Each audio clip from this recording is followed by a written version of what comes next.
Price Lord. ஆமென். கர்த்தருடைய நாமத்தினாலும் ஜீவொளி திருச்சபையின் சார்பிலே உங்களை அன்போடு வரவேற்கிறேன். ஆமென். தேசம் மிக குளிர்மையா இருக்குன்னு மழையும் தண்ணீர் மற்ற குளிர்மையா இருக்கு. சார் எடுத்துக்கொள்ளுங்கள், மஸ்தேவ புஸ்தகத்தை எடுத்துக்கொள்ளுங்கள். மஸ்தேவ 25, 23 அதிலே இருக்கிற முதலாவது வசனத்தை, அந்த வசனத்திலே முதலாவது வசனத்தை மட்டும் வாசிங்க. 25, 23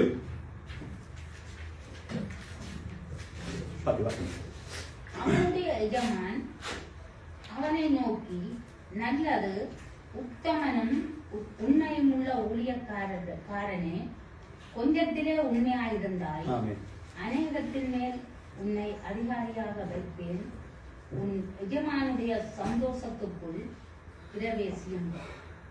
ஆமென். இந்த வசனத்தை மீண்டும் பார்க்கிற போது, அவனுடைய எஜமான் அவனை நோக்கி,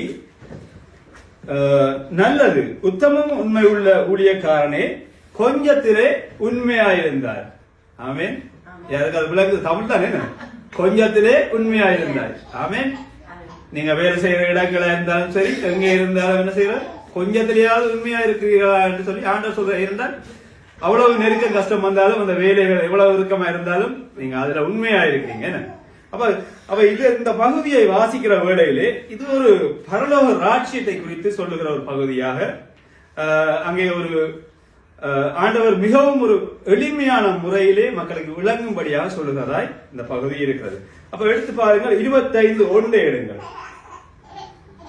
அப்பொழுது பரலோக ராஜ்யம் தங்கள் தீவட்டிகளை பிடித்துக் கொண்டு மணவாளனுக்கு எதிர்கொண்டு போக புறப்பட்ட 10 கன்னியர்களுக்கு ஒப்பாயிரு. ஆமென்.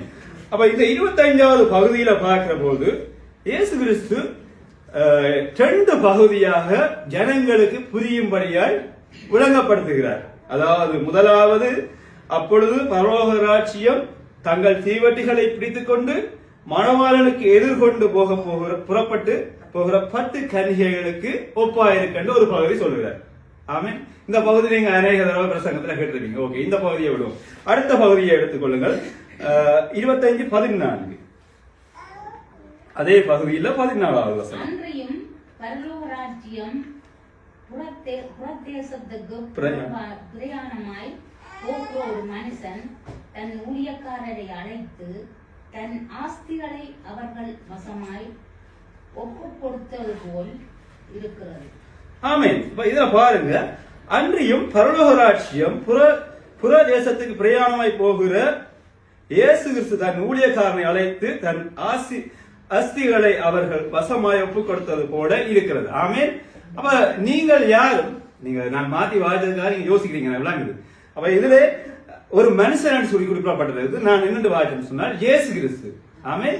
கர்த்தரால தெரிந்து கொள்ளப்பட்ட பிள்ளைகள் எல்லாருக்கும் என்ன செய்கிறார் என்று சொன்னால், அவர் அங்கே பரலோகத்துக்கு போய் எங்களுக்கான ஒரு இடத்தை ஆயத்தப்படுத்துகிறார். அப்ப ஆயத்தப்படுத்துவதற்கு முன்பதாக அவர் போய் முதல் என்ன சொல்கிறார் என்று சொன்னால், அதாவது இயேசு கிறிஸ்து என்ன செய்தார், அவர் இங்க இருக்கும்போது உலகத்திலே ஊழியங்கள் செய்தார். என்ன, அநேக ஜனங்கள் விடுதலை இல்லாமல் நெருக்கத்தோடு இருந்தார்கள், வியாதிகளோடு இருந்தார்கள். அதான் வருத்தப்பட்டு பாருங்கள் சுமக்கிறவர்களை நீங்கள் என்னிடம் வாருங்கள் என்று சொல்லி அநேக பகுதிகளை சொன்னார். அப்ப அவருடைய ஊழியம், அதாவது சிலுவையிலே அவருடைய ஊழியம் ஸ்டாப் பண்ணியிருக்கிறார். அதாவது அவர் செய்து கொண்டிருக்கிறார், ஆனால் அங்கே நிறைவேறியாச்சு.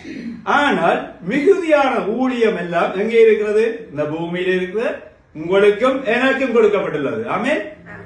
அப்ப நீங்க என்ன செய்யணும்? எனக்கு என்ன, நாம சாப்பிட்டு வேலைக்கு போனோம், வீட்டை வந்தோம், இருந்தோம், அப்படியா இல்ல? அப்ப இந்த வசனத்திலே நாங்கள் முதலாவது வசனத்திலே பார்த்தோம், தீவெட்டிகளை எடுத்துக்கொண்டு ஆயத்தமாய் இருக்கிற பிள்ளைகளா இருக்கணும். இப்ப 2வது வசனம் என்ன சொல்லப்பட்டிருக்கிறது? ஒரு ஊழியக்காரர்கள், அதாவது இயேசு கிறிஸ்துவுக்கு தெரிந்து கொள்ளப்பட்ட யாவருமே ஊழியக்காரர் தானே.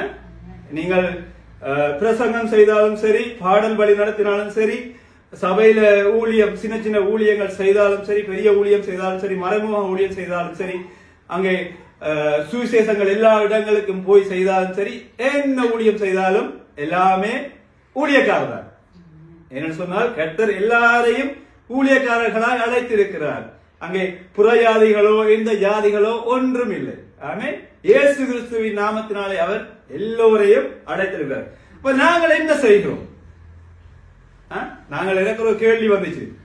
கிறிஸ்தவர்களாகிய நீங்கள் நான் எல்லாம் ரட்சிக்கப்பட்டாச்சு சொன்னார் கொஞ்சம் தொடக்கத்துல, ரட்சிக்கப்பட்டாச்சு. ஆனா என்னுடைய வாழ்க்கையில மாற்றம் இல்லை.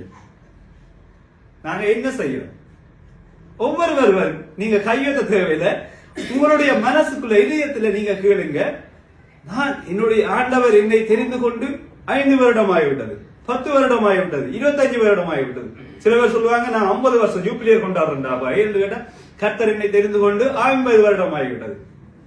20 வருடம் நான் அனாதரவாய் திரிந்தேன், அகதியாய் திரிந்தேன், பரதேசியாய் திரிந்தேன். 50 வருடம் என்னை கர்த்தர் தெரிந்து கொண்டார். அப்ப கர்த்தருக்கென்று நீங்கள் என்ன செய்கிறீர்கள்? ஆமென். கர்த்தர் உங்களை எல்லோரையும் தெரிந்து கொண்டது உங்கள் மூலமாய் அவர் தன்னை மகிமைப்படுத்தும்படியாக. ஆமென். ஒவ்வொருவருக்கும் கடமை உண்டு. நாங்க ஏதோ சுயநலமாய் இருக்கக்கூடாது. இப்ப இன்றைய நாட்கள்ல சூழ்நிலைகள் வருகிற வேளையில பாருங்கள், எங்களுடைய எல்லோருடைய நிலைமைகளை பார்த்தால் மிகவும் மிக மிக வெட்கக்கேடா இருக்குது. ஆமென். அநேக பிள்ளைகள், நீங்கள் எனக்கு தெரிஞ்ச ஃப்ரெண்ட் ஒரு ஜெகோவா சாட்சிகள், நீங்க நம்பாடி கேளுங்க, காலையில வேலைக்கு போவாங்க, மத்தியானம் 3 மணி 2 மணிக்கு வீட்டை வருவாங்க, சாப்பிடுவாங்க, உடனே வலிக்கிட்டு சுயசேதம் சொல்ல வலிக்கிட்டுவாங்க. அவங்க என்னென்ன நேரத்துக்கு போறாங்க தெரியாது. ஒரு உதாரணத்தை சொல்றேன் உங்களுக்கு. வீட்டுல நிக்க மாட்டாங்க, ஊழியத்துக்கு பறந்துடுவாங்க. ஏழு போய் அவங்க எங்க எங்க எல்லா வீட்லயும் யாராவது அடிச்சு திருத்தினாலும் சரிதான், எப்படி பேசினாலும் சரிதான், அவங்க வீட்டுல போய் சுவிசேஷம் சொல்றதுலே முரணா இருக்கிறாங்க. அப்ப நாங்க என்ன செய்யறோம்? நாங்க பூமிக்குரிய சொத்துக்களை சேர்த்துக்கொண்டு டிவியில புரோகிராம்களையும் பார்த்துக்கொண்டு புற ஜனங்களுக்காக ஜெயிப்பதும் இல்லை, புற ஜனங்கள் சுவிசேஷம் சொல்றதும் இல்லை.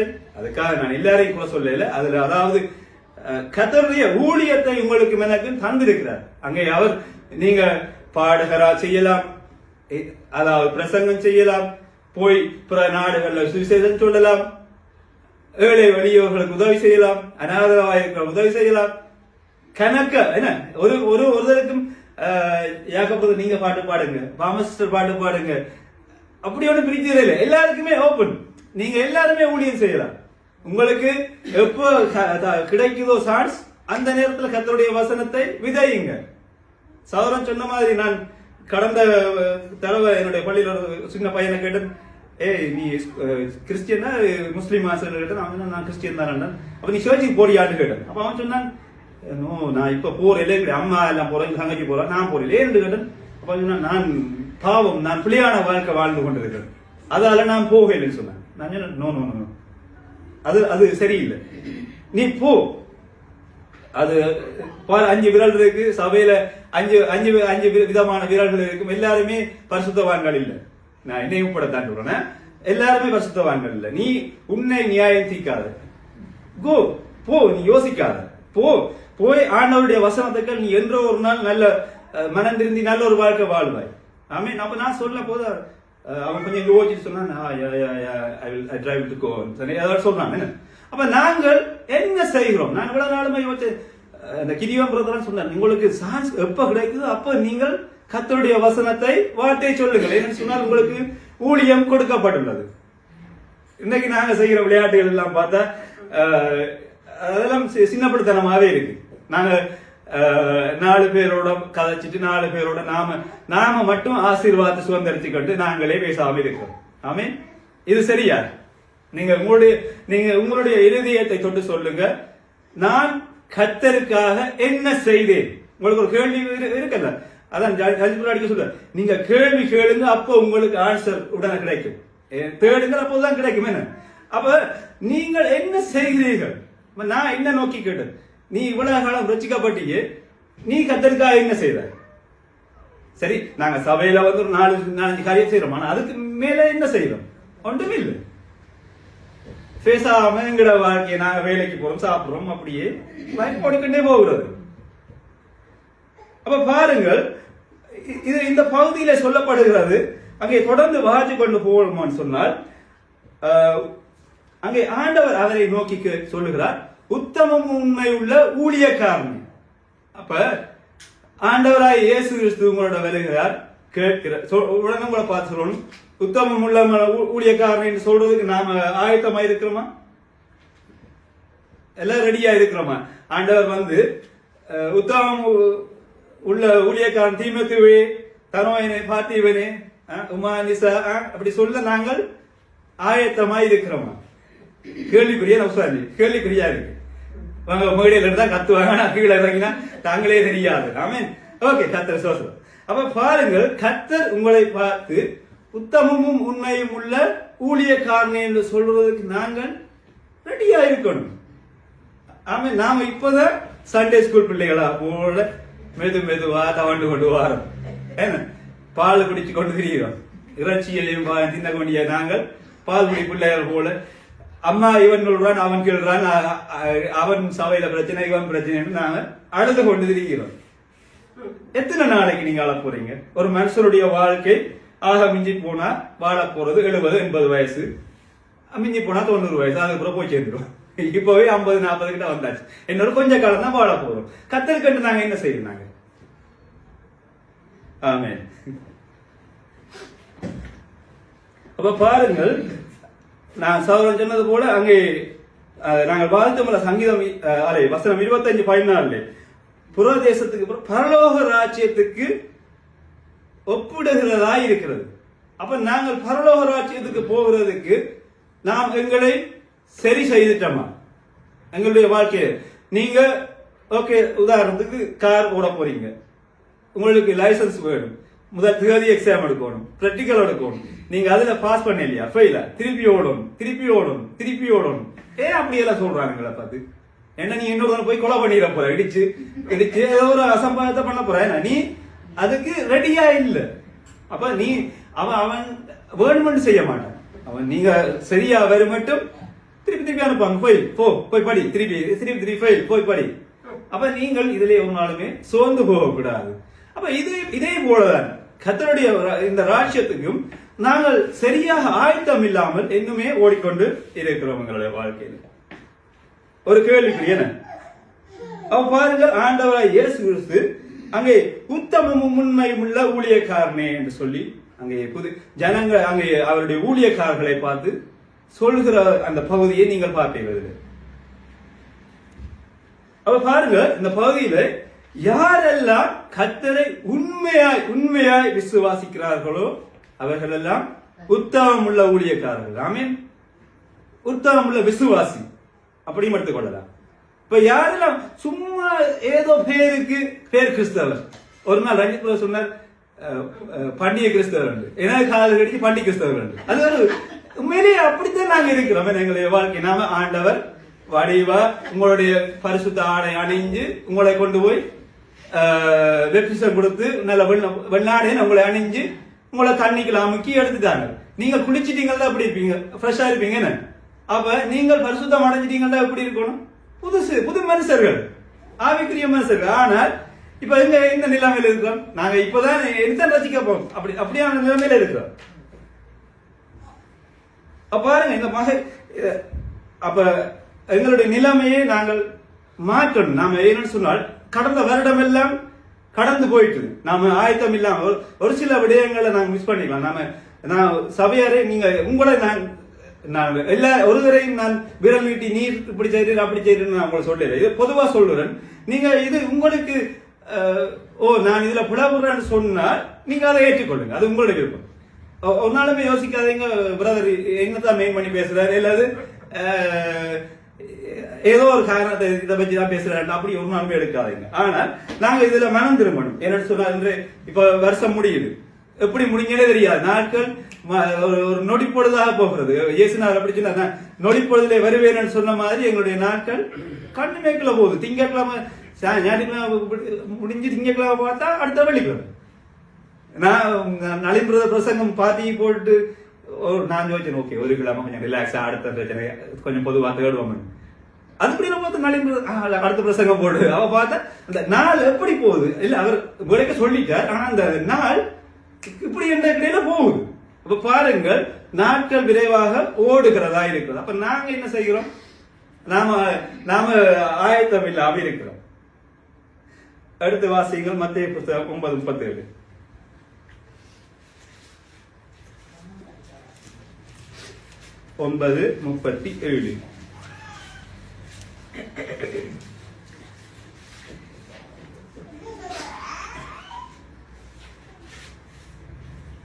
தம்முடைய சீசர்களை நோக்கி, அறுப்பு மிகுதி, வேலையாட்களோ கொஞ்சம்.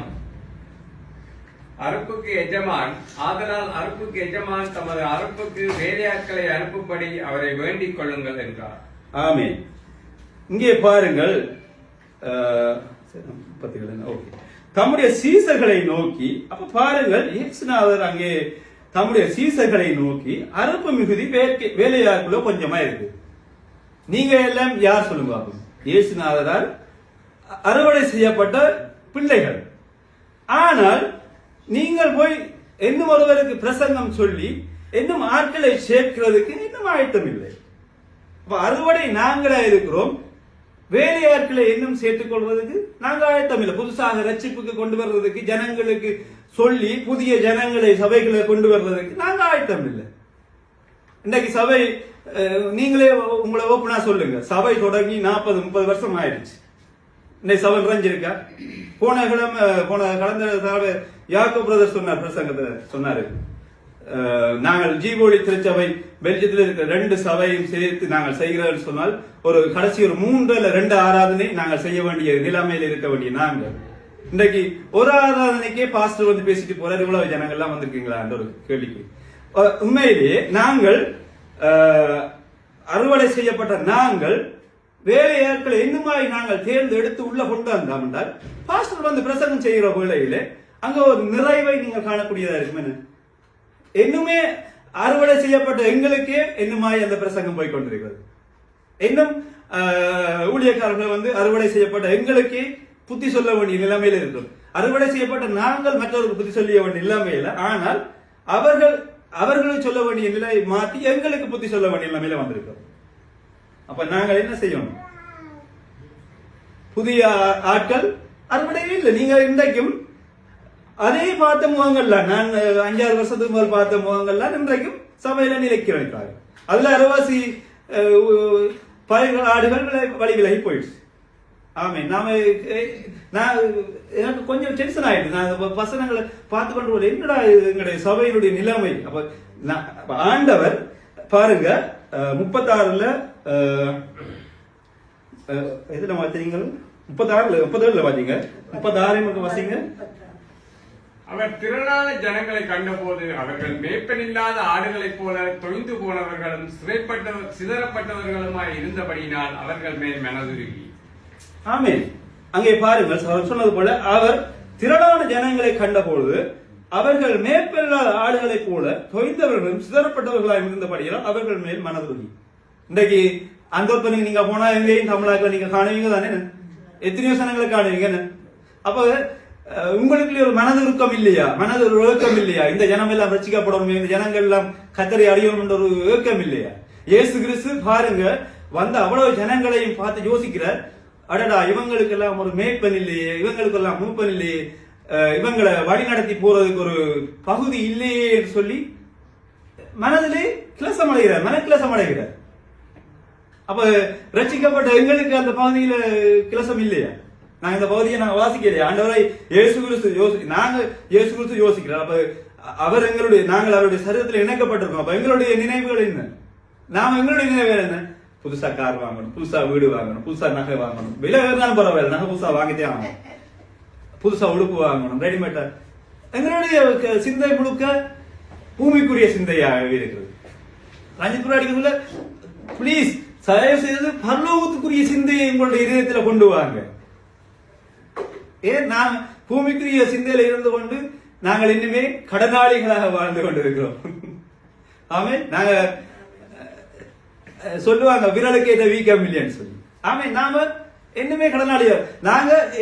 நாங்க ஏற்கனவே கடனாளிகளாக தான் இருந்தோம். கர்த்தர்களை மீட்டுக் கொண்டு வந்தார். ஆனா நாங்க என்ன செய்யறோம்? மீண்டுமே இன்னும் கடனாளிகளாய் மாறிக்கொண்டிருக்கிறோம். அப்ப உலக பிரகாரமான வாழ்க்கையை நாங்கள் வாழ்ந்து கொண்டிருக்கிறோம். அப்ப அந்த ஐரோப்பன் தேசம், கோலன் தேசம், எங்களுடைய இலங்கை தேசத்தில் இருக்கிற ஜனங்களை குறித்து ஒருத்தருக்குமே யோசனை இல்லை. நாம ரசிக்கப்பட்டோம், பேசாம சபைக்கு போவோம், எல்லாமே கூடுமே, என்ன ஆண்டவரே உம்மாலே கூடுமே என்று பாடி போட்டு நாம் எங்களை வாடல ஆசீர்வாதங்களை வாங்கி பக்கெட்ல வச்சுக்கொண்டு பேசாம இருப்போம். ஆண்டவர் எப்ப வர்றாரோ அப்ப எங்களை எடுத்துக்கொள்ளட்டும். ஆமே, அதுக்கு கூட நாங்க ஆயத்தம் இல்லை. ஆண்டவரோட தொடர்பு என்னையும் சேர்த்தான் சொல்றேன். ஆண்டவரோட நாங்கள் உறவாடுகிறோமா? இன்றைக்கு பாருங்க, முஸ்லிம்ஸ் காலை மத்தியானம் இரவு 3 நேரம் எந்த இடத்துலையும் அவங்க அந்த தரப்பாலை போட்டு அதுல அவங்களுடைய தொழுகையை செய்யறாங்க. நாங்க என்ன செய்யறோம்? நாங்க ஒரு நேர ஆராதனைக்கு கூப்பிடவே குணாபுரம் 50 ரன் டெலிவரி அடிக்கணும். நீங்க வருவீங்களா இல்ல நீங்க வர மாட்டீங்களா இல்ல நீங்க ஊழியம் செய்கிறீங்களா? ஆமீன். அப்ப எங்களுக்கு நான் யோசிச்சு பார்த்தேன், எங்களுக்கு கிறிஸ்தவ ஜனங்களுக்கும் கொஞ்சம் வித்தியாசம் இல்லை. சாதாரண சொன்னா நாங்க அது ஒரு அமைப்பா எழுதப்பட்டிருக்கேன்னு சொன்னா எங்களுக்கு ஒரு மாதிரி எழுதப்பட்டிருக்குன்னா நாங்களாம் அந்த மாதிரியா இருக்கிறோம். அதே அப்படியே கொப்பி பண்ணிட்டோம்.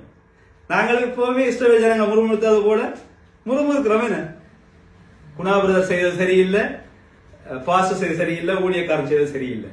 இதே சின்ன பிள்ளைத்தனமாவே முறுமுறுத்து கொண்டிருக்கோம். நாங்க எங்களுடைய வாழ்க்கையில ஒரு வளர்ச்சி இல்லை. சின்ன பிள்ளைகள் தெரியுமா, ஓடி வந்து சொல்லுங்க அம்மா அவர் நுள்ளி போட்டாரு, வேற அடிச்சு போட்டாரு. அப்படித்தான் நாங்க இருக்கிறோம். இன்றைக்கு ஒரு மனவேதனான காரியம் என்னன்னு சொன்னால், எங்களுடைய சபைக்கு பிரதர் நளின் பாஸ்டர் மூப்பரா இருக்கிறார். ஏதாவது ஒரு சிறிய காரியமா இருந்து சொன்னால் நாங்கள் நாட வேண்டியது அவர். ஓகே, ஆண்டவர் நாடுங்க, அடுத்தபடியாக நாட வேண்டியது நளின் பிரதர், அடுத்தது பாஸ்டர். அது அவர் அப்படியே இதோ என்ன. நாங்கள் ஏதாவது ஒரு காரியம் குறை இருந்து சொன்னால் நாங்கள் ஜெபிக்க வேண்டியது இயேசு கிறிஸ்துவை நோக்கி. கிறிஸ்து பிதாவிடம் பரிந்து பேசுகிறவரா இல்ல, நாங்க டிரெக்டா பேசுறதுக்கு நாங்க பரிசுத்தவான்கள் இல்ல. அதே மாதிரி ஒரு ரொட்டேஷன் இல்ல, அதே ஒரு பகுதி தான். நாங்க நலையிட்ட பேச வேண்டியதை நாங்க போய் டிரெக்டா பாஸ்டர்ட்டே போறோம். இப்படியான ஒரு சூழ்நிலைக்குள்ள போயிருக்கும் சபையெல்லாம். அப்ப ஜனங்கள் ஒரு வளர்ச்சி போதாது. சில வேளையில நீங்க உங்களுடைய சபையில் அந்த பிரச்சனையில நான் கேள்விப்பட்ட சொல்றேன். ஓகே, சில வேளையில நடைமுறை பிரதர் நீங்க இதை கேள்விப்பட்டீங்களான்னு கேட்க அவர் சொல்லுவார், தெரியாது எனக்கு அதை பற்றி ஒரு சொல்லல எனக்கு. ஆனா பாஸ்டர் கிட்ட பாஸ்டரோ ஏற்கனவே கதைக்கிறீங்க என்னுடைய. அப்ப எங்களுடைய நிலம் எதற்காக ஒரு மூப்பரை எங்களுடைய சபையில நியமிக்கப்பட்டிருக்கிறது? எங்களுடைய குறைகள் ஏதாவது பிரச்சனைகளை முதலாவது அவரிடம் பேசுவதற்கு ஒரு மோசையை போல ஒருவரை எங்களுக்கு தந்திருக்கு. அப்ப நாங்கள் அவருக்கு ரெஸ்பெக்ட் பண்ணாத வேளையில கர்த்தருக்கு நாங்கள் எதிர்பார்க்கல. நாங்கள் எங்களுடைய வாழ்க்கையில அந்த ஒரு காரியத்திலே நாங்கள் நிச்சயமா மாறணும். நாங்க ஒன்றுக்குமே ஆயத்தம் இல்லைன்னு. சரி, பாருங்கள், ஆண்டவரே இயேசு கிறிஸ்து, நான் எங்கேயோ போயிட்டோம். ஆண்டவரே இயேசு கிறிஸ்து மனக்கிலசம் அடைகிறார். இந்த ஜனங்கள் எல்லாம் ஒரு மேய்ப்பன் இல்லாமல் வெறுமையாய் அலைகிறார்களே, ஒரு பாதுகாப்பு இல்லாமல் அலைகிறார்கள். ஆடுகள் நீங்கள் பாருங்கள், எந்த ஒரு பாதுகாப்பும் இல்லைன்னு சொன்னால் நரிகள் உள்ள வந்து அதில் பிடிச்சு பிதறி போடும். என்ன அப்ப அப்படியான சூழ்நிலை இருக்க ஜனங்களை பார்த்து ஆண்டவராய் இயேசு கிறிஸ்து சீசர்களை பார்த்து சொல்கிறார். தொடர்ந்து அங்கே அடுத்த வசனத்தை நீங்க வாசிங்கன்னு சொன்னால், நாங்கள் வாசிச்சோம் அறுப்பு 38 வாசிச்சோம். இல்ல 10:1. அப்பொழுது அவர் தம்முடைய 12 சீசர்களையும் தம்மிடத்தில் வரவழைத்து அசுத்த ஆவிகளை துரத்தவும் சகல வியாதிகளையும் சகல நோய்களையும் நீக்கவும் அவர்களுக்கு அதிகாரம் கொடுத்தார். ஆமென். ஆமென். அப்ப பாருங்கள், ஆண்டவராய் இயேசு கிறிஸ்து உங்களுக்கும் அந்த அதிகாரத்தை தந்திருக்கிறார். அவர் என்ன சொல்லுவார்? இயேசு கிறிஸ்துவின் நாமத்திலே திறத்து சொல்லு, பேசு. இன்றைக்கெல்லாம் அநேக மஜிக்களை நீங்க டிவியில பார்க்கலாம். ஆனால் ஆண்டவர் இயேசு கிறிஸ்து சொல்லுவார், நீ என்னுடைய நாமத்திலே செய். உங்கள் ஒவ்வொருவருக்கும் அந்த கிருபையை ஆண்டவர் தந்திருக்கிறார். ஆனால் நாங்க என்ன செய்கிறோம்? நாங்கள் தாளந்துகளை புதைத்து வைத்திருக்கிறோம். ஆமென். கர்த்தர் ஒவ்வொருவருக்கும் ஒவ்வொரு தாளந்துகளை தந்திருக்கிறார். எல்லா ஊழியங்களையும் செய்யலாம், ஆனால் ஒவ்வொருவருக்கும் தாளந்து. ஒருவருக்கு பாடுவதற்கு தாளந்து, ஒருவருக்கு பேசுவதற்கு தாளந்து, ஒருவருக்கு மற்றவர்களை ஸ்ரீவரை வழி நடத்த தாளந்து, ஒருவருக்கு அந்த உணவு காரியங்களை கொடுக்கிறதுக்கு தாளந்து. ஒவ்வொரு தாளந்து, ஒருவரை கிளீன் பண்றதுக்கு, அடி பண்றதுக்கு, எல்லாத்துக்குமே தாளந்துகளை ஆண்டவர் தந்திருக்கிறார். அப்ப நாங்கள் அந்த தாளந்துகளை என்ன செய்கிறோம்? அதுதான் இந்த பகுதியிலே வருகிற காரியம். ஆமென். அப்ப பாருங்கள்,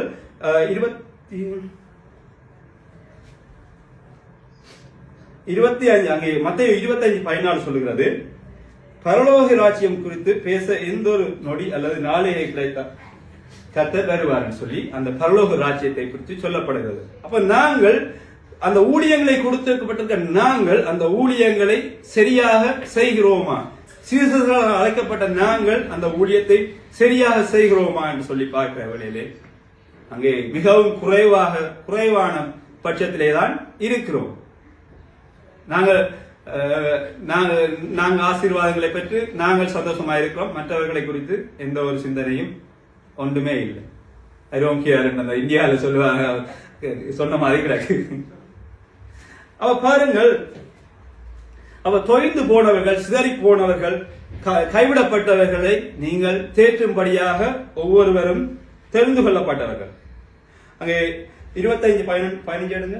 முதலாவது வசனம் மத்தேயு புத்தகம். நீங்கள் அங்க ஒன்றும் போக வேண்டாம். அவனவனுடைய திறமைக்கு தக்கதாக ஒருவனிடத்தில் 5 தாலந்தும், ஒருவனிடத்தில் 2 தாலந்தும், ஒருவனிடத்தில் 1 தாலந்துமாக கொடுத்து உடனே பிரயாணப்பட்டு போனான். ஆமென். அப்ப பாருங்கள், இதே போலதான் இயேசு கிறிஸ்து என்ன செய்கிறார் என்று சொன்னால், உங்களுக்கு ஒவ்வொருவருக்கும் ஒவ்வொரு தாலந்துகளை தந்துவிட்டு அவர் பிரயாணம் போய்விட்டார். என்ன சொன்னால், பரலோக ராஜ்யத்தை அவர் உங்களுக்கு ஒரு இடத்தை கட்டும்படியாக அவர் போய்விட்டார். ஆனால் இதிலே பாருங்கள், இந்த வசனத்தை நான் வாசித்த போது முதலாவது வசனம் பாருங்கள், அவனுடைய திறமைக்கு தக்கதாக என்று போட்டிருக்கிறார். அவனது திறமைக்கு தக்கதாக. ஆண்டவர் உங்களுக்கு என்ன டேலண்ட் இருக்கோ அதன் அளவின்படியே உங்களுக்கு தந்திருக்கார். ஆமென். பாட தெரியாதவனை போய் பாடன்னு சொல்லல. ஆமென். பிரசங்கம் செய்ய தெரியாதவனை, ஆண்டவருடைய வசனத்தை நீங்க சொல்ல வேண்டியது உங்களுடைய கடமை. ஆண்டவரை இயேசு உதவி செய்வார். ஆனால் உங்களுக்கு டேலண்ட் சொல்லுவாங்க. டேலண்ட் உள்ளவனுக்கு தான் அந்த தாளந்தை கொடுத்திருக்கிறார். ஆண்டவர் வசனம் சொல்ல, திராணிக்கு மேல சோதிக்க மாட்டார்னு சொல்லுவார்கள். அதே மாதிரி உங்களுக்கு ஒரு திராணை தந்திருக்கிறார் ஆண்டவர். அப்ப அந்த திறனுக்கு ஏற்றபடிதான் அந்த தாளந்துகளை உங்களுக்கு கொடுத்திருக்கார். சோதரனுக்கு மேலம் அடிக்க சொன்னா நான் மேலம் அடிச்சா அது ஏதோ கட்டுற மாதிரி இருக்குமே. அப்ப அந்த தாளந்துகளை கொடுக்கப்பட்டவனுக்கு தான் அது கொடுக்கப்பட்டிருக்கு. அதுக்காக நீங்கள் என்ன போய் ஆசைப்படக்கூடாது, இந்த ஊழியத்தை பறிச்சு நான் செய்யணும் சொல்லி ஒரு நாளுமே ஆசைப்படக்கூடாது.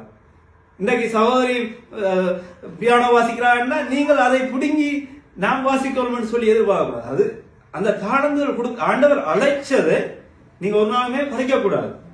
அந்த தாளந்துகளை அளந்து கொடுத்து கர்த்தருக்கு சித்தமானால் ஒவ்வொரு ஊழியங்களையும் நீங்கள் ஒவ்வொருவரும் செய்யலாம். ஆனால் அந்த சொல்லுவாங்க சில பேர் அது ஆசை, பேராசைன்னு சொல்லுவாங்க.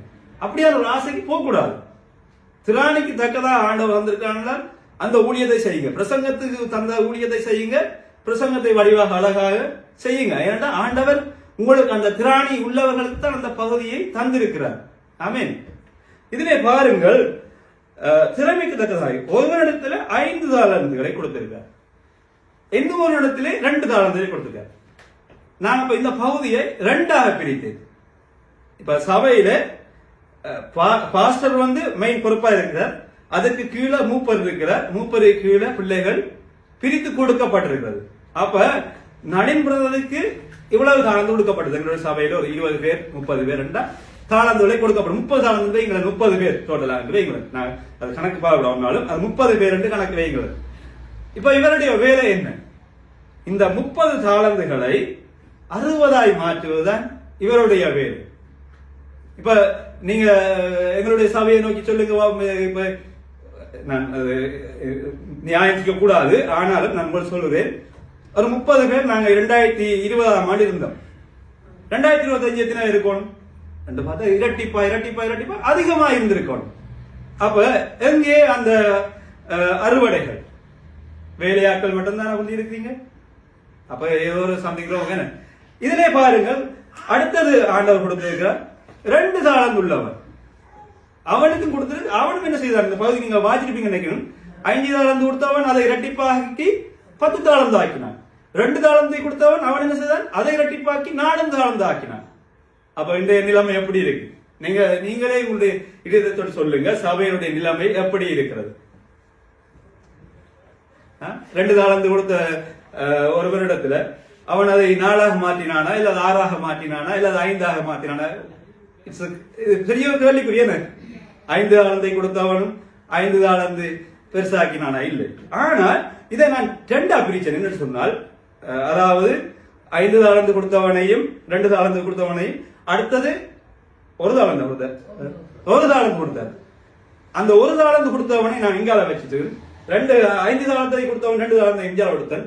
அந்த 5 தாளந்தை கொடுத்தவன் என்ன செய்தான்னு சொன்னால் அதை இரட்டிப்பாக மாற்றினான். 2 தாளந்தை கொடுத்தவன் அவனும் இரட்டிப்பாக மாற்றினான். ஆனால் இங்கால இருக்கிற சோம்பேறி என்ன செய்தான் தெரியுமா? அந்த 1 தாளந்தை கொண்டு போய் புதைச்சி வச்சுட்டு பேசாம இருந்துட்டான். ஆண்டவராய் இயேசு கிறிஸ்து மீண்டுமாய் அவர் வருகிற வேளையிலே வந்து கேட்பார், கமான் வாங்க 5 தாளந்து கொடுத்தவருங்க அங்க எத்தனை சேர்த்துட்டீங்க? பிரதர் அந்த பிரதர் வந்தார், ஆனா இப்ப வார இல்ல, அவர் நுள்ளினவா, அவர் இப்ப வார இல்ல. அதால இந்த பிரதர் கதிர பிரச்சனையால கற்பே இல்ல. வா இப்ப எத்தனை பேர் இருக்கணும்? 2 பேர் தான் இருக்கணும். வா நான் இவரை பார்த்து ஆண்டவராய் இயேசு கிறிஸ்து எப்படி கூப்பிடுறது? உத்தமன் உள்ள உண்மையும் உள்ள ஊழியக்காரனை வான்னு சொல்லி கூப்பிடுறதா, இல்லாட்டிக்கு சோம்பரியே என்று சொல்லி கூப்பிடுறதா? எந்த கேட்டகரிக்குள்ள கொண்டு போகலாம்? சோம்பரி என்ன? சாப்பிட்டு நல்லா தூங்கிட்டு கொட்டாய் விட்டுட்டு வா. அப்ப பாருங்கள், இது உண்மையிலேயே நகைச்சுவை இல்லை. எங்களுடைய வாழ்க்கையில நாம சரியான ஒரு சோம்பேறித்தனமா இருக்கோம்.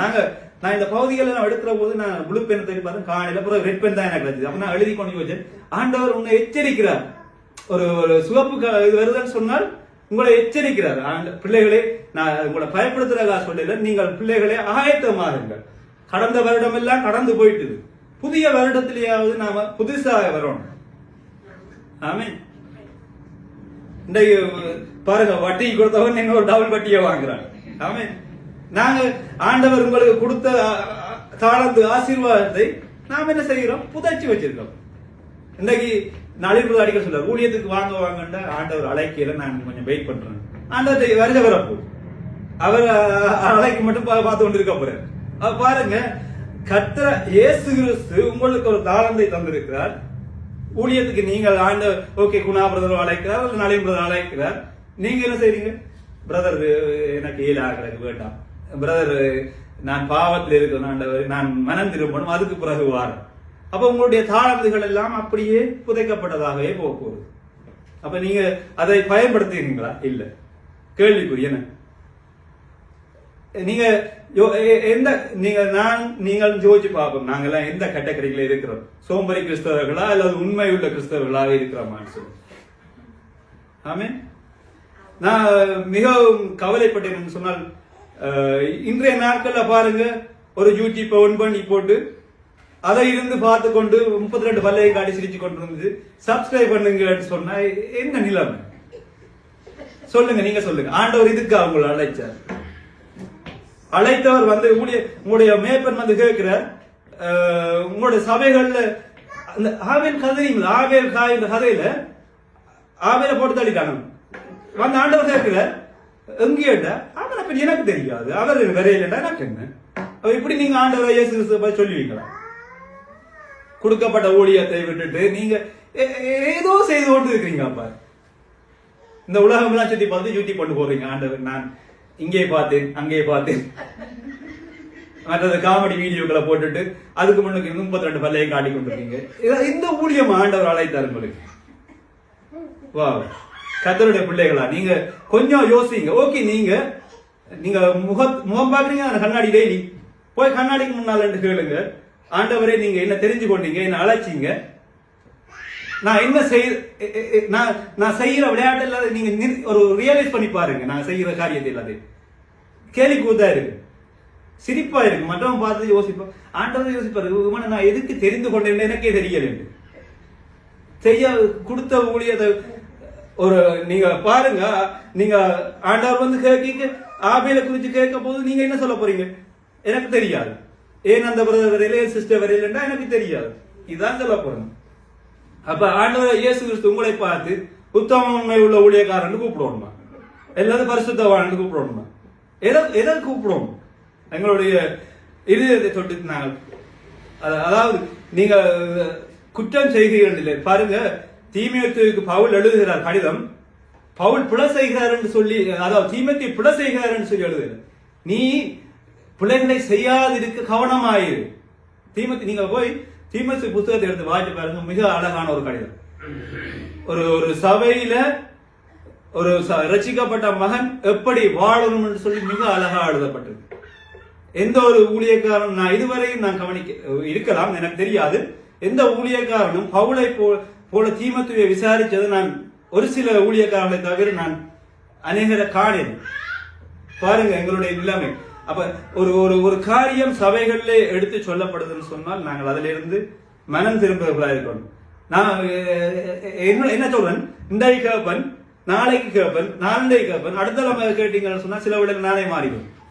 அதாவது இப்ப நான் சூட்டிய காரணை சொல்லி நளின்புர சொன்னார், நீ தொடர்ந்து ஜெவி என்று ஒரு பிரசங்கம் எடுத்தாரு. ஒரு இல்லாம தொடர்ந்து ஜெபிச்சோம், அடுத்த இல்லாம கொஞ்சம் லெஸ் ஜெபம், பிறகு ஜெபம் இல்ல பைபிள் வாசிக்கிற மட்டும் பாடினோம். அப்ப திரும்பியும் வந்து நளின அடுத்த மாதிரி பிறகு திருப்பி ரிட்டர்ன். எங்களுடைய காரியம் ஒரு கேள்விக்குறியாக போகிறது. ஆண்டவராக இயேசு கிறிஸ்து உங்களையும் என்னையும் தெரிந்து கொண்டார். என்னது கண்டால் மற்றவர்களுக்காக ஜெபிக்கும்படி. சபையில இன்றைக்கு அநேக குறைவுகள் உண்டப்பா. சபையில ஜனங்கள் இல்லை, ஆண்டவருடைய வசனத்தை கேட்கறதுக்கு ஜனங்கள் இல்லை. அப்ப அதுக்காக நீங்கள் பிரியாசப்பட்டு ஜெபிச்சீங்களான்னு கேட்டால் அது ஒரு கேள்விக்குறி. இல்ல நாங்க ஊர்க்கால கதைக்கவே எங்களுக்கு நேரம் போகுது, பிறகு எங்க இதா ஜெபிக்கிறது.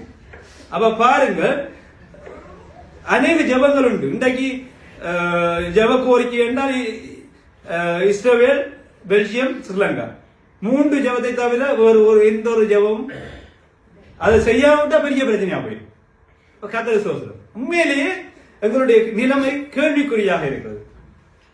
கொஞ்சம் நாங்கள் மனம் திரும்புவோம். அநேக விண்ணப்பங்கள் இருக்கு. என்ன தம்பி, எங்களுடைய குடும்பங்கள் ரசிக்கப்பட வேண்டிய கிடக்கு, உங்களுடைய குடும்பம் ரசிக்கப்பட வேண்டிய கிடக்கு.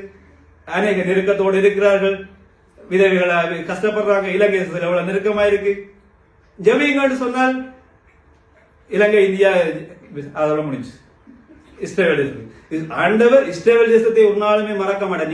நீங்க யோசிக்காதீங்க, நீங்க ஜெபிக்காட்டிக்கும் ஆண்டவர் இஸ்ரேல் தேசத்துக்கு கொடுத்த ஆசீர்வாதம் அவர் காத்தே தீருவார். அதே போல கர்த்தர் உங்களையும் காப்பார். ஏன்னு சொன்னால் அவர் தன்னுடைய பிள்ளைகளாக உங்களை தெரிந்து கொண்டார். ஆனால் செபிக்க வேண்டியது எங்களுடைய கடமை. நாம என்ன சனிக்கிழமை வந்தா வழியா போட்டு அடிச்சுட்டு இங்க வந்து நாங்கள் பிரைஸ் ரோட் அதோட முடியுது. அப்ப பாருங்கள், கர்த்தர் இயேசு கிறிஸ்து இந்த இதுல நீங்க இந்த பகுதியில நீங்கள் தொடர்ந்து பார்த்தீங்கன்னா அந்த முதல் 2 பேருமே தங்களுக்கு கொடுத்த தாளந்துகளை பிரயோசனப்படுத்தினாங்க. ஆனால் பாருங்க, இதுல தொடர்ந்து நீங்கள் அங்காலே வாசிப்பீங்களான்னு சொன்னால் 25, 28 பாருங்க. 25,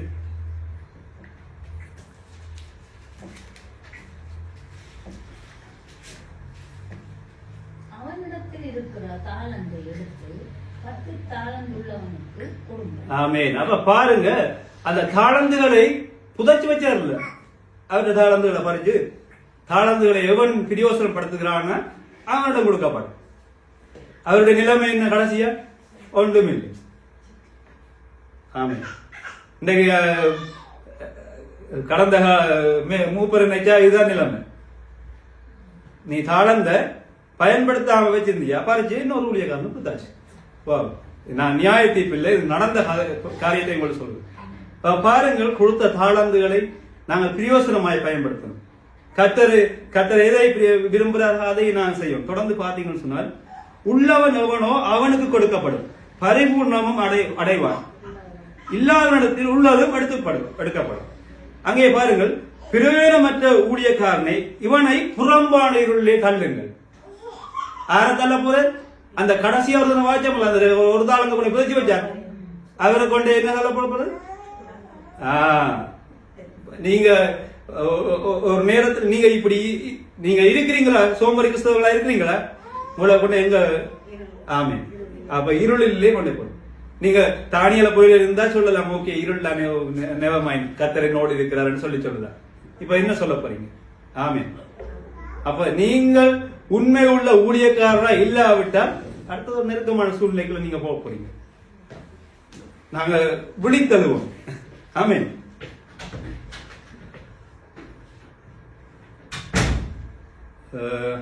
சரிண்ணா, அங்கே அடுத்த வசனம் 31. அன்றியும் மனுஷகுமாரன் தமது மகிமை பொருந்தியவராய் சகல பரிசுத்த தூதரோடும் கூட வரும்போது தமது மகிமையுள்ள சிங்காசனத்தின் மேல் வீட்டிருப்பார். அப்ப பாருங்கள், இந்த பகுதியெல்லாம் நடக்க போகிறது. கர்த்தர் வரப்போகிறார் சீக்கிரமாய். அப்ப நாங்கள் ஆயத்தம் இல்லை என்று சொன்னால் நாங்கள் எவ்வளவு நெருக்க அந்த அந்தி கிறிஸ்துவின் ஆட்சியா, அந்த 10 ஆண்டு ஆட்சியா, அந்த ஆட்சிக்குள்ள நாங்கள் மாட்டிப்படுவோம். அப்ப பாருங்கள், நாங்கள் விழித்தெழுவோம். இன்றைக்கு நீங்க இன்னொரு பகுதியை பாருங்க. ஆகாய் தீர்க்கதரிசி புத்தகத்தை நீங்கள் வாசிச்சிருப்பீங்க, நான் எதிர்பார்க்கிறேன். அநேக பிரசங்களை குறித்து கேள்விப்பட்டிருப்பீங்க.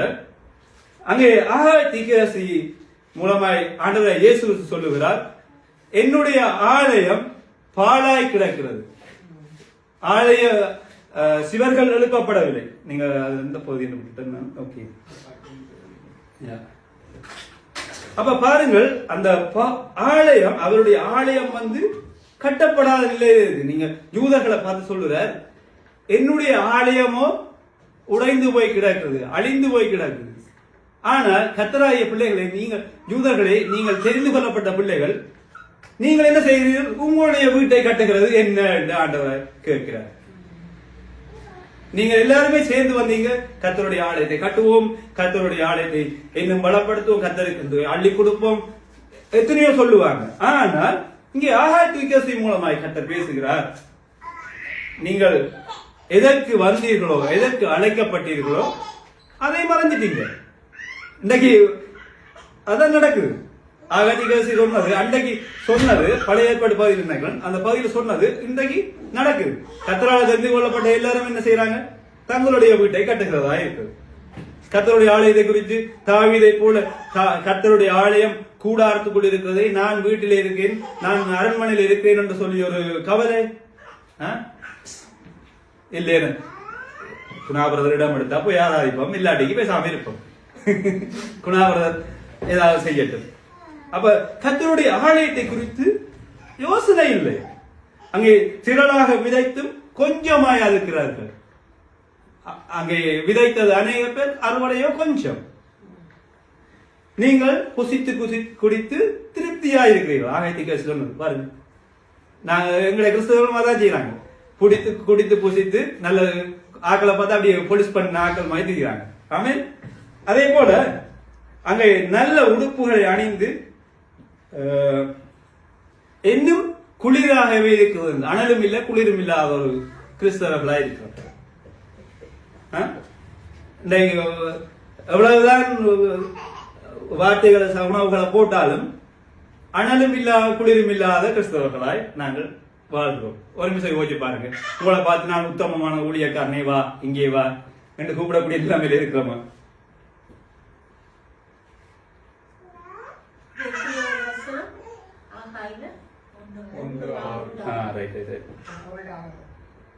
அங்கே அடுத்த வசனம் சொல்லுவது, நல்ல வேலைக்கு போய் அங்கே வருகிற வருமானத்தை என்ன செய்கிறார்கள்? பொத்தலான பையிலே போடுகிறார்கள். ஏன் இன்றைக்கு எங்களுடைய பொக்கையில காசு இல்லைன்னா நாங்க பொத்தலான இடங்கள்ல அந்த காசை போடுறோம். ஆண்டவருக்கு கொடுக்கறதுக்கு கேள்வி. நீங்க இன்றைக்கு நான் அந்த கடந்த நல்லூர் திருவிழாக்கள் நடந்தது தெரியும், நீங்க கேள்விப்பட்டிருப்பீங்க. நல்லூர் திருவிழா சிலங்கால நடக்கும், விலாசமா நடக்கும். அங்கே பாருங்கள், அந்த விக்கிரகங்களுக்கு போடுவதற்கு அநேகர் நல்ல தங்கமெல்லாம் அப்ப விலை கூட தங்கத்துல எல்லாமே தங்கத்துல போட்டிருக்காங்க. யார் கொடுத்தது? ஜனங்கள் எல்லாம் போடுறாங்க. இன்றைக்கு கிறிஸ்தவ ஜனங்களை கொஞ்சம் தாங்கன்னு சொன்னா பெரிய பிரச்சனை. அதோட இன்னும் ஒரு காரியம் என்னன்னு சொன்னால், இன்றைக்கு நீங்க இந்த முறை வெக்கன்சி நீங்க போயிட்டீங்கன்னா அந்த என்ன தசமவா காசு இல்ல கட். நான் நலின்பது ஒரு நாள் கேட்டேன், நளின சபை வாங்கலாம் தானே, ஏன் இவ்வளவு காலம் வெயிட் பண்ணீங்கன்னு. தனவன் ஒருத்தரை நம்பி அந்த காரியத்தில் நான் வாங்கல. ஏன்னா இந்த முறை தசமவாதம் போட்டா அடுத்த முறை தசமவா காசு இல்லை. அப்ப ஒரு ஒரு ரெகுலரா நாங்கள் கொடுப்போம்னு சொன்னோம். ஆண்டவர் என்ன சொல்ற, நீ 10 லோண்டே கொடு. ஓகே, உங்களோட 10 லோண்டு தான் நான் கொடுக்குறேன். சரி, நீ போடுறதையாவது கொடு தொடர்ந்து. அதுவும் இல்லை. சரி, அதுதான் இல்லையோ, சரி அதை கொடுத்தாலும் உங்களுக்கு வெக்கேஷன் இந்த முறை போறீங்கன்னு சொன்னா அந்த காசு இல்லை. அப்ப உங்களுக்கு வெக்கேஷன் காசு வரைக்கும் நீங்க ரெட்டிப்பா கொடுக்குறீங்களா? இல்ல. கேள்விக்குரிய என்ன? அப்ப நாங்கள் என்ன செய்கிறோம்? பொத்தலான பையிலே போடுறோம். நான் உங்களை குடுங்கள் சொல்லல, உங்களால் இயலுமானதை குடுங்கள். ஆனா அதை வஞ்சிக்காதீங்க. உங்களால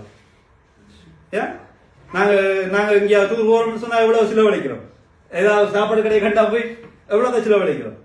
கட்டரு கண்டு கொடுங்க. ஏன்னு சொன்னால் அந்த பணம் ஒன்றுமே நாங்க குப்பையில போடுறதில்லை.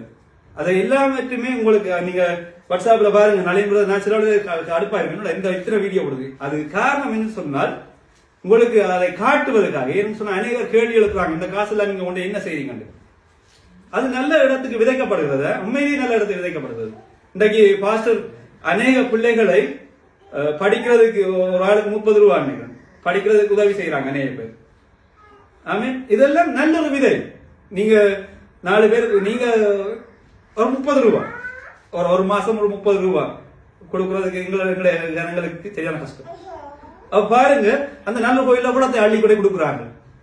கணக்கெடுக்க பாருங்க, அப்படியே பெரிய அவங்கள எண்ண முடியல. இப்ப எங்களோட சபையில ஈஸியா எண்ணிடுவேன் டக்கு. அப்ப அப்படியான நிலைமையில இருக்கும். ஓகே, அது உங்களால இயன்றதை செய்யுங்க. அப்ப பாருங்கன்னா இந்த வசனம் சொல்றது, நல்ல வேலைக்கு போய் உழைத்தும் பொத்தலான பையிலே போடுகிறீர்கள். அங்கே பாருங்கள், உபயோகம் இல்லாததை கழித்ததை கொண்டு வந்து ஆண்டவருக்கு கொடுக்கிறீர்கள். அப்ப பாருங்க, இங்கே ஆகாய தீர்க்கதரிசி மீண்டுமாக போய் யூத ஜனங்களுக்கு ஞாபகப்படுத்துகிறார், கர்த்தருடைய பிள்ளைகளா, நீங்க எல்லாருமே எதற்காக தெரிந்து கொள்ளப்பட்டீர்கள்? நான் உங்கள் மீது மகிமைப்படுவதற்காகவும் உங்களுடைய ஆலயத்தை கட்டும்படியும், அதாவது சரீரமாகி உங்களுடைய ஆலயத்தை கட்டும்படியும். நீங்க அதுக்காக நீங்க அந்த கட்டடத்தை டெவலப் பண்ண வேண்டிய அவசியம் இல்லை. உங்களுடைய சரீரமாகிய ஆலயத்தை நீங்க கட்டணம் தெரிவிச்சிருக்கார். அதே போல அநேக அறுவடைகளை செய்யும்படியா தெரிவிச்சிருக்கார். எனக்கு அன்னைக்கு யோன் என்னோட யெகோவான் சாட்சி என்ன கேட்டான், இந்த வசனத்தை எனக்கு வழிகாட்டி காட்டினான். அறுவடையோ மிகுதி, வேலையாக்களோ கொஞ்சம் எடுத்து காட்டினேன். நான் எனக்கே இதாயிடும், டக்குன்னு குழம்பினேன். என்னோட இந்த ஒரு வசனத்தை எடுத்து காட்டுறான். அப்ப நீ எங்களுடைய கிறிஸ்தவர்கள் நாங்க என்ன செய்கிறோம்னு சொல்லி எனக்கு ஒரு கேள்வியா போயிடும். நான் உங்களை உற்சாகப்படுத்தும்படியாக சொல்றேன். நீங்க கொஞ்சம் மீண்டும் அதே பழைய வாழ்க்கை இஸ்ரவேல் ஜனங்க சொன்ன மாதிரி நாங்க கொச்சிக்காய் சாப்பிட்டு கொண்டு அந்த தேசத்திலேயே நாங்க வாழலாம், எல்லாரும் நாங்க பழைய வாழ்க்கையை வாழலாம் என்று சொல்லி இருந்தீங்கன்னு சொன்னால் மனம் திரும்புங்க. சோழன் சொன்னது போல நாங்க இன்னுமே சேஞ்ச் ஆகல எங்களுடைய வாழ்க்கை என்று சொன்னால் நாங்க சேஞ்ச் ஆகணும். மாத்தினா தான் ஆண்டவர் வருகிற புத்தகம் உள்ள ஊழியக்காரனே வா, ஊழியக்காரியே வா என்று சொல்லி அழைக்க போதுமானது. ஆமே. நான் நிறைய பேச விரும்பல. ஓகே, போதும் நினைக்கிறேன். நீங்க சும்மா அந்த பண்டிகை கிறிஸ்தவர்களா இருக்காதீங்க. எதற்கு கத்த தெரிந்து கொண்டாரோ அதை உண்மையும் உத்தமமா செய்யுங்க. உள்ளதை உள்ளபடி சொல்லுங்க. ஒரு நாளும் முகசுருதி பார்க்காதீங்க. பிரதர் கோவிச்சிருவாரா இல்ல சிஸ்டர் கோவிச்சிருவாரா, எல்லாரும் வேற விட்டுருவாரா, டோன்ட் வரி, அதை பற்றி யோசிக்காதீங்க. மற்றது என்ன கொண்டு நீங்க கலைகளை நீங்களா பிடுங்க முயற்சி செய்யாதீங்க. அதை பிடுங்குற வேலையில மற்றது நல்லா வளர்ற மரத்துக்கும் பாதிப்பு வரும். அந்த கலைகள் தாங்களாவே இல்லாம போயிடும். அது கர்த்தருடைய வேலை, அது இல்லாம போயிடும். ஆனால் கர்த்தர் உங்களை எதற்கு தெரிந்து கொண்டாரோ நீங்கள் அந்த ஊழியத்தை செய்யுங்க. கலைகள் உங்களை நெருக்கம் தான். என்ன நீங்கள் ஒரு இடத்த விழுந்து முளைச்சிட்டீங்க, பக்கத்துல முள்ளு மரம் முளைச்சிக்கன்னா அது அடிக்கடி குத்தத்தான் செய்யும். கொஞ்சம் பரவாயில்ல, குத்தினாங்க குத்தாடும் பரவாயில்ல தள்ளி போட்டு நீங்க உங்களுக்கு எதை தெரிஞ்சு செய்யுங்களோ அதை மன விருப்பத்தோடு செய்யுங்க. ஆண்டவர் சோம்பரி கிறிஸ்தவனை என்று கூப்பிடாம உத்தம உண்மையுள்ள கிறிஸ்தவனை என்று கூப்பிட நாங்கள் ஆயத்தமாகும். சரி, நாங்கள் நடந்திருக்கோம்.